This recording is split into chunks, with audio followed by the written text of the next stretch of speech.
Hey, thank you so much for getting back to me and regarding your feedback and regarding that you want me to run some commands for you to see the live function of application. In order to do that, I've already put in environment mode to make the process faster, make sure I'm gonna be staying within the 15 minutes limit of the video.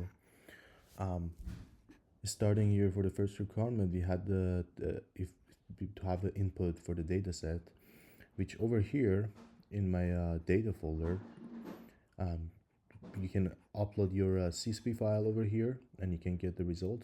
Or I've actually have implemented some of adapters over here, and basically it's a Python code. For example, for the NASA, it actually basically downloads the CSV file directly from the NASA website to make it more automated.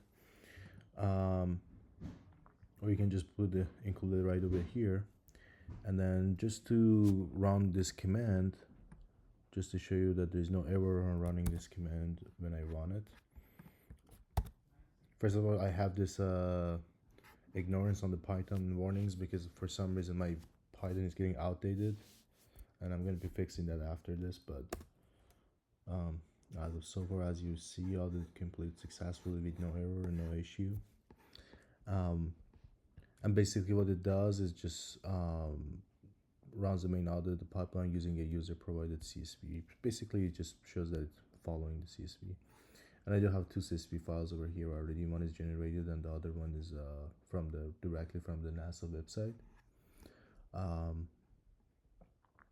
And then for the second requirement was synthetic dataset generator, which is another one. And to run this feature, I'll just paste this command in the terminal, and basically just shows that it's generating data set, and it does generating the data set, and then it shows the first few lines on this. And it's actually over here on the result, we can see the CSV file over here in the results as well. Like this one, for example, we can see all the results over here. It generates like a CSV file over here. And then for the next requirement that we're going to be running, it will be actually the factory sensor CSV. I need to show you first. This is the what generated by my for the data generation.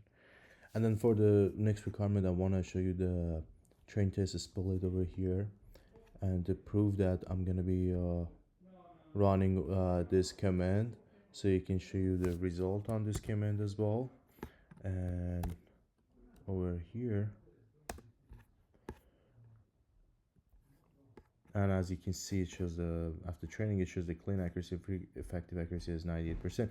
As I mentioned before on the project, that my project is about showing how models are perfect on the machine learning. As you see, it's the same result because everything is in a perfect environment. It's not physical error testing because this is just a split test, right? So it shows same person 98%, right? And and it shows the data over here after training. It shows the result, which is not too different from each other. And then for the next one, it would be the PyTorch model training, which is pretty similar. It's just a different model, but it would bring us pretty close result, pretty similar result as well. As you can see in the on the also PyTorch, it shows the same percentage, 98%. The thing is still it hasn't been ever for the physical error testing on the PyTorch until we're gonna have like other requirements over here that it shows how it can be changed when we bring some other physical error challenges to the project. And then for the next requirement, for the fifth one, it will be the noise stress test. And this is basically going to show you how this noise stress test it's going to be effective on the accuracy. And over here, as you can see, the noise constraint on the clean accuracy, which is a machine learning model, it's 98%. It stays same even though as long as noise increases. But in the effective accuracy, it drops, and you can see it's different than clean accuracy. Basically, clean accuracy is the raw accuracy, effective accuracy is the um, still effective accuracy, like after considering all these constraints, right? It shows how it drops. And for the next requirement, we're going to be doing latency, and I'm just doing this commands because it's easier to show everything in the terminal than going showing everything in the file and get lost. And over here, as you can see, the latency, very same thing as well. We have a clean, there's also effective accuracy, and we can see also latency drops the result as well, drops the accuracy, effective accuracy. But the very interesting is on the first two, we have similar, and then on the third one it just increases, doubles. Like actually after this one doubles. It's crazy how latency can be effective by passing a little bit of more time. And then for the next requirement, which is the raw versus effective accuracy metrics, which I just talked about it, it's also here showing in the terminal. Then as you can see, just as an example for the latency, we have a clean accuracy, we have effective accuracy. So raw versus effective, raw is just a clean accuracy. Just a name has been changed in my document, but raw and clean accuracy are same thing. Effective accuracy is what happens after all the constraints in the physical world we have. And for the next requirement, which will be results, I want to see the results of the export to the CSV. And on the results file, we actually have the product demo result.csv, and this is fully generated by also the commands. And just to verify that, we can run this code to see the generation of it over here. And here we go. It was just generated today, April 4th, the last generation of it, which I just did earlier by data generating and train splitting the test as well, and then also the PyTorch model. And this is the file, as you can see over here, that it was generated, exported to the CSV file. The next one will be a markdown report generation, which I just generated as well over here in the week 6 report over here. This is just generated also not long ago, just after running the PyTorch and the split test and data generation command. It just generated all this as well. This is just generated again and updated again, because it was generated before, but it updated by running it again. And this is the MD file over here. And for the markdown report generation, which I just showed you over here. For the next requirement would be the dashboard, which also was generated by my earlier command. But in order to show the result in a different, over here, I can show you right over here on the result in the master dashboard PNG. Or I can even run this command to even open it, like we have it in a different window if you want it, which would be here. This also like making sure it's updated. And here we go. And this is the master dashboard, the PNG over here, as we can see. And this is the dashboard. And yeah. And then for the next requirement, which will be moving on to the stretch requirements, operating envelope heat map. We already have it here on the plot. I can show it right over here. We have the heat map over here that basically shows for the noise, kind of like a bar on the chart over here. And then for the second requirement of the second stretch requirement, we have the staleness drift simulation. And over here, I can show you how it's dropping significantly. We have it, we can over here show you cleaner over here. And as you can see, for the staleness, as the time passes, the staleness increases. Clean accuracy doesn't drop, of course, because it's on the paper, everything looks good. But effective accuracy on the real world, it drops. And it actually drops significantly if you ever see it between this, like these last 2 or 3, it just drops significantly, as you can see. And as the data is being more outdated, the accuracy drops. which is very makes sense in a physical world, but we don't notice that on a machine learning models in a real world, in a paper and the theory. For the next requirement, we have the combined constraint evaluation, which I have it here in the CSV file that's been generated. If I find it here quickly in the result.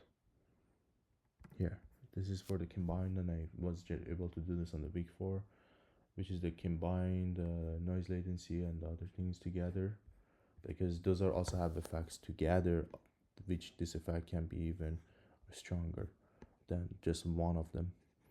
And then for the next requirement, we have a show combined. Oh, I just showed this, sorry. And then for the 5th requirement,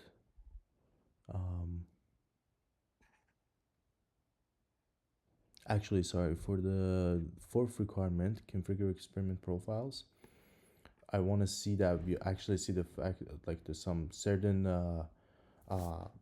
parameters that we want to see in the file and in the CSV result. And so I'm going to be running this command, so it show us the clean result on this as well. And as you see over here, we get the satellite link over here. It shows like the clean, there's a noise and the latency. Each of them like have some kind of certain different effects, and the model is MLP on this. There's a bunch of them, of course, as we can see over here, and that will be all in the factory sensor.csv. These are all the files we have, and we have, wow, there's a lot of them that we can see. There's a lot of numbers as well on it. And if I show you as well the product.demo, we can always see the satellite link and for MLP and other results on this as well. For the next requirement, we'll be transitioning to the safety gate warning mode.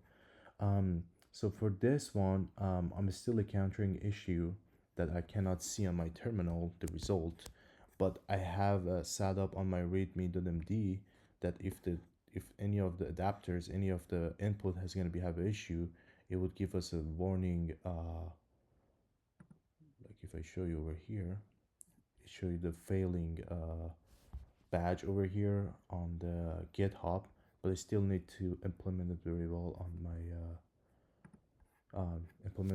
my actual terminal, which I'm still working on it. It should be good as well very soon. And then for the last requirement, stress requirement, we have the model comparison. You want to see the models are being compared together over here.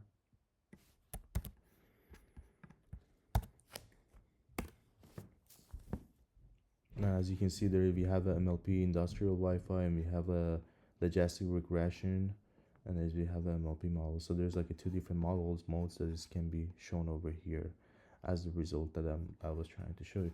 And if I tell you a little bit about my project itself, I have implemented in a way that I made a lot of Python code in this, and the benefits of this Python code make a lot of automation to help me by running only one command, the most common command, which is this one.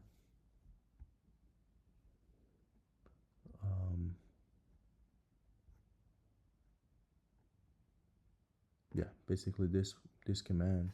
What it does is actually it's automated by these Python codes to do a lot of stuff, including making the master dashboard over here. As I showed you before, it makes the executive report PDF file with some suggestions and a bunch of different things that if I show you from my sources actually over here. Adapter just basically helps me with the input of the data, which I used the NASA earlier before from website. There's a constraints Python as well, this file. This dashboard basically helps us with the cleaning the dashboard and how to manage the dashboard. This is the data generation.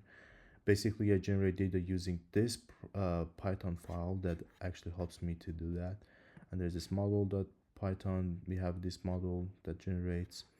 We have a PDF report that is being generated by this Python model. And the plots on the master dashboard is using this one, and then for the profiles this one, and then for the PyTorch model we have this file that helps with the training the model, and this one is just for running the experiments, and it's also does a lot of automation with our project. But this is the main automation file that helps us with our project, and helps a lot with connecting and bringing the whole project together. Because what's very important about this project is automation, to have everything more automatic, so we don't have to deal with a lot of manual code and manual issues as well. Thank you so much for following along, and please make any other comment or any kind of concern you have about the project. I will be happy to talk more about it. Thank you so much for support for this semester as well. Thank you.